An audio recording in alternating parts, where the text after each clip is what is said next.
어제의 말씀은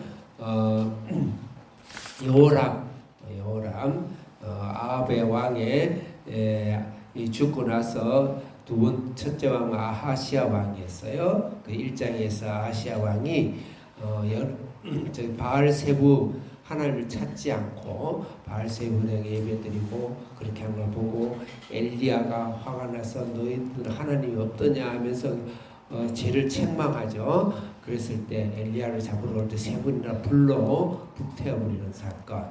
2장에서는 엘리야가 하늘을 승천하고 그 다음에 엘리사에게 정권 하나님께 이 땅을 맡기고 사역을 맡길 때 하나님께 엘리사를 세 번이나 테스트를 하면서 믿음을 키웠던 엘리야, 능력을 줬던 엘리사가 그 정권을 이어받았어요. 그 오늘 3장에서는 이제 그 엘리사가 등장을 하는데 엘리사가 맞이한 왕의 두 번째 아합의 죽고 난 두 번째 왕 여호람입니다. 여호람도 똑같이 악한 왕을 따라들은 것은 예수 없는 예배, 형식적인 예배, 무늬만 교인 예배, 심장이 빠져버린 육체, 그런 신앙을 엘리사가 사실은 이제 보고 있는 것이죠. 그 다음에 여호람의 왕은 아주 인간적으로 하나님을 전혀 구하지 않고 교회는 다니고 신앙인처럼 무늬는 갖고 있지만 자기 삶 속에 전혀 기도와 신앙의 흔적이 없이 이제 오늘 이 모압을 치는 모습이 나와요. 그다음에 불평 불만, 그다음에 그다음에 부정, 탓하는 거 이런 것으로 인격이 가득 차져 있는, 그다음에 영성이 전혀 없고 영적 감각이 전혀 없고 말씀이 전혀 없는 그런 여호람. 그 여호람 앞에서 지금 이제 물이 없어가지고 모압을 치러 들어갔는데 지금 문제가 생긴 거예요. 그랬을 때 이제 다행히 그 당시 남유다의 여호사밧이라는 왕이, 그런 여기는 굉장히 종교 개혁을 하고 우상을 철거하고 하나님을 나름대로 따르려던 남유다 왕이었어요. 서로 사실은 사돈집간이고 그랬었어요. 그래서 이분의 권면을 통해서 엘리야를 찾아온 거예요. 엘리야 찾아왔을 때 엘리야가 여호람에게 한 수 가르치는 거예요. 신앙을 지도하는 모습입니다. 그래서 1절부터 여러분 13절부터 14절까지는 여호사밧에게 예언해주는 엘리사, 그 다음에 15절부터 19절까지는 실제 이제 물을 공급시켜주는 그 예언을 주시는 엘리사, 그 다음에 20절부터 25절 실제 성취하고, 그 다음에 26절부터 27절은 모압의 인신제사의 겁을 먹고 퇴각하는 모습, 그렇게 크게 표면적인 문단으로 나뉘어집니다. 자, 오늘 말씀에서 제가 정리하고 싶은 것은, 첫째는 엘리사가 여호람에게 보여주는 신앙의 자세는, 첫째는 세상에 대한 가치관을 가르쳐 준 것이다. 세상을 어떻게 봐야 되는가를 가르쳐 준 것인데, 13절을 같이 읽겠습니다. 시작. 엘리사가 이스라엘 왕에게 이르되 내가 당신과 무슨 상관이 있나이까? 당신의 손자들과 당신의 모친의 찾아왔을 때 거기까지 엘리사가 이스라엘 왕 여호람에게 나는 당신하고 아무 상관이 없다 그랬어요. 그럼 이게 되게 냉정하게 보이죠. 엘리사의 신앙관을 다 이 세상의 가치관을 이야기하는 거예요. 하나님과 관계없는 세상은 무의미하다. 하나님과 관계없는 삶은 나의 삶이 아니다. 이스라엘 왕 여호람은 하나님을 버리고 우상을 섬기고, 그래서 너희 신에게 가라. 너 바알과 아세라 신에게 가라.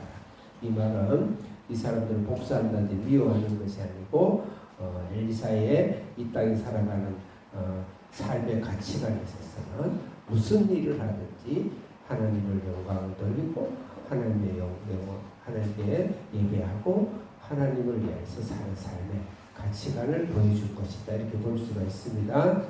그 다음에 14절 크게 읽겠습니다. 14절 시작. 엘리사가 이르되 내가 승리를 받은 내 여호와 앞에서 당신을 주로 맹세하노니 내가 만일 유다의 왕 여호사밧을 위하여 공회하면 그 앞에서 당신을 향하지 아니하고 보지도 아니하였습니다. 찾아왔을 때 엘리사가 여호람 하나님을 던져버리고 바알과 아세라 신을 섬기고 있는 이에게 말하기를, 만일 유다왕 여호사밧의 얼굴을 내가 보지 않았다면 내가 절대 너희들을 향해서 보지도 그절 향하지도 않겠다. 이 말은 엘리사의 세계관을 말합니다. 엘리사는 이 땅에 왜 살아가는가?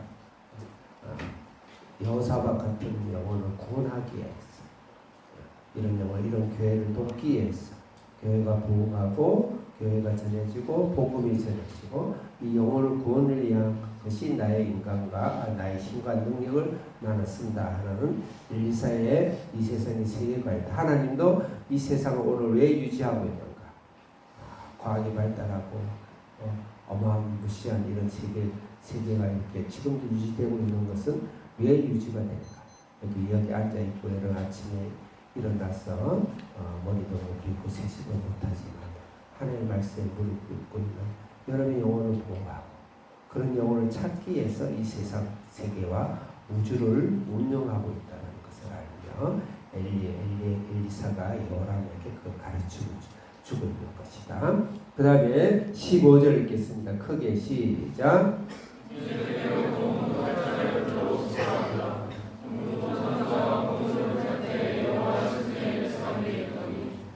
그래서 이제 여호사밧 같은 영혼을 구원하기 위해서 엘리사가 일을 하는데 검은 옷 하는 자를 불렀어요. 검은 옷 하는 자를. 그 하나님께서는 하나님 어떤 분인가 찬양 속에 임하는 하나님. 그래서 우리가 음악인가 찬양은 요새 저도 좀 새롭게 많이 생각해요. 악기나 음악을 참 하나님 앞에 중요하구나. 영적 행위를 참 중요하구나. 그래서 우리 한비전 자녀들이 드럼이나 기타나 찬양하고 악기를 두드리면서 잘 찬양하는 것이 너무너무 귀한 것이구나 그렇게 생각하면서 중요한 것은 우리 엘리사의 신앙관이죠. 엘리사의 신앙관은 예배에 있습니다. 찬양과 예배.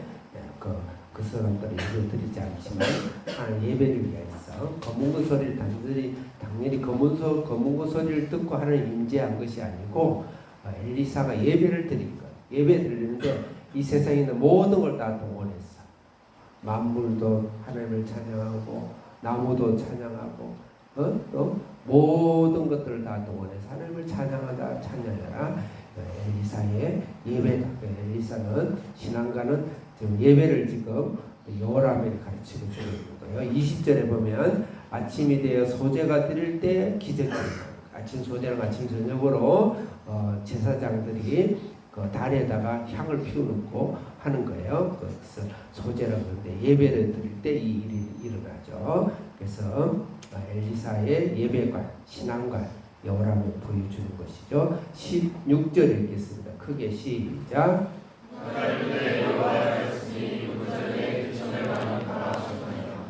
17절 시작.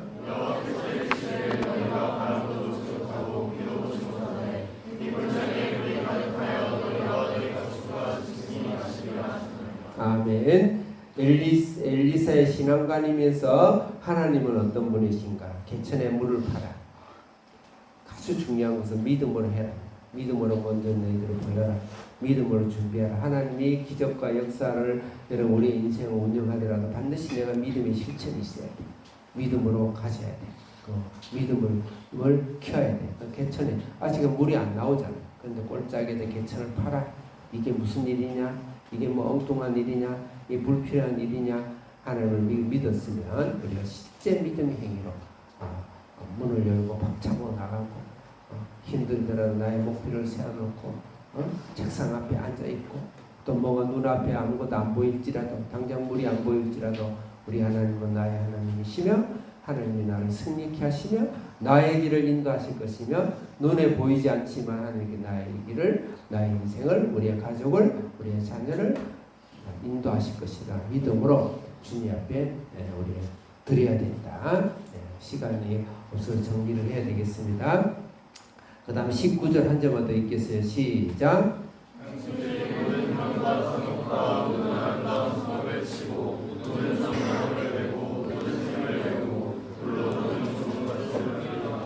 이건 해례법인데 들어가서 노량물을 탐내지 말라. 이 말은 마음을 비워라.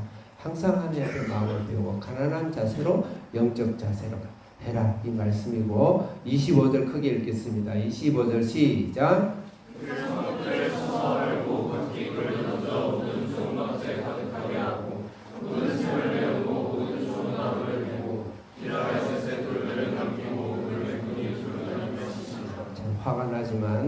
이 여호람이 불순종입니다. 다 한 것 같지만은 신앙의 뭐는 작은 것에 뚫혀요. 기아레셋을 있는 돌을 남겼어요.